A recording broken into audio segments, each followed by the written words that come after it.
وہ امپلیمنٹ ہو جاتا ہے۔ اس کے چند ایسے ایسے نکات میں آپ کو بتاتا ہوں کہ انہوں نے زراعت کو کس حد تک اہمیت دی ہے، وہ ذرا آپ سن لیں اور پھر ہم خالد صاحب سے پوچھتے ہیں۔ ضرور۔ سب سے پہلے تو انہوں نے کہا جی ایک تو بات یہ ہے کہ انڈیا کے اندر کوئی بڑا ذمہ دار نہیں ہے، کیونکہ انہوں نے لینڈ جو ریفارمز تھی وہ شروع سے امپلیمنٹ کر دی۔ چھوٹے چھوٹے کسان ہوتے ہیں، کاشتکار ہوتے ہیں، اپنا کام خود ہی کرتے ہیں، کوئی ایبسنٹی لینڈزم نہیں ہے۔ انہوں نے 10 لاکھ کروڑ جو ہے وہ کریڈٹ دیا ہے اس کسانوں کے لیے۔ یہ تقریباً بلین آف بلینز بنتا ہے اگر آپ اپنی طرف جائیں، اور یہ بھی سوچتے رہے کہ ہماری نسبت ان کا جو روپیہ ہے وہ بہت سٹرونگ ہے، یعنی ہمیں 104 روپے میں ڈالر ملتا ہے، ان کو 66 روپے میں ڈالر ملتا ہے، اور اس پر انہوں نے ویور بھی دے دیا ہے کہ ابھی اس قرضے کو لٹانے کے لیے بھی آپ کے پاس ویور ہے۔ اور ان کا جو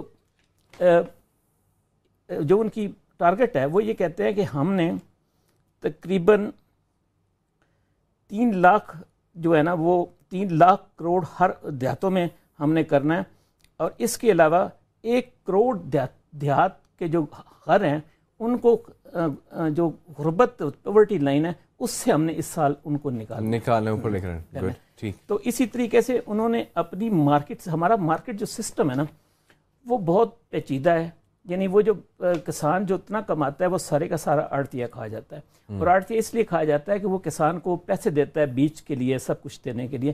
انڈیا والے جو ہے نا وہ ساری کی ساری سبسڈی جو دیتے ہیں نا وہ دے دیتے ہیں بجلی کے اوپر، وہ دے دیتے ہیں اس کے اوپر فرٹیلائزرز کے اوپر، وہ دے دیتے ہیں بیج کے اوپر، لیکن ہمارے یہاں وہ انڈائریکٹ جو اس کو استعمال کرتا ہے زراعت کے پروڈکٹ کو وہ ان کو مل جاتی ہے، یعنی جو فرٹیلائزر پیدا کر رہا ہے اس کو مل جاتی ہے، فرٹیلائزر کم قیمت پر دینے پر کوئی سبسڈی نہیں ہے۔ تو خالد صاحب یہ آپ نے انڈیا کا بجٹ پڑھا ہے جی؟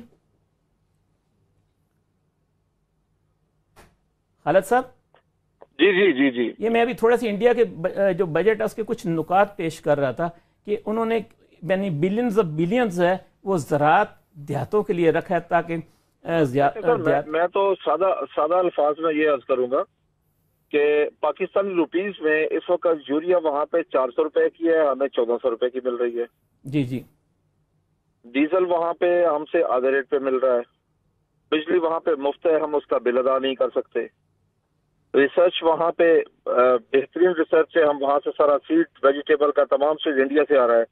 تو ہماری یہ پوزیشن ہے اس وقت کہ آج بھی ہم نے شور مچایا ہوا ہے کہ ملتان کاٹن ریسرچ انسٹیٹیوٹ کی زمین یہ پولیس کو دے رہے ہیں۔ 2 سال پہلے یہ NARC national agriculture research council کی جو ریسرچ کی 1400 ایکڑ زمین ہے وہاں کالونی بنا رہے تھے۔ تو کہیں بھی یہاں پہ ترجیحات میں زراعت نہیں ہے، میں سمجھتا ہوں ترجیحات میں پاکستان میں نہیں ہے اگر زراعت نہیں ہے۔ ہم شروع سے پڑھتے آ رہے ہیں کہ پاکستان کی معیشت کی ریڑھ کی ہڈی زراعت ہے، اس کو توڑا جا رہا ہے۔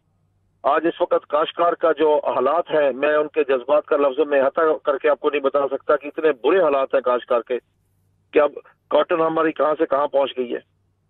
ہم کہاں 92 میں ہماری 1 کروڑ 28 لاکھ بیل تھی، انڈیا 1 کروڑ 10 لاکھ پہ تھا۔ اچھا یہ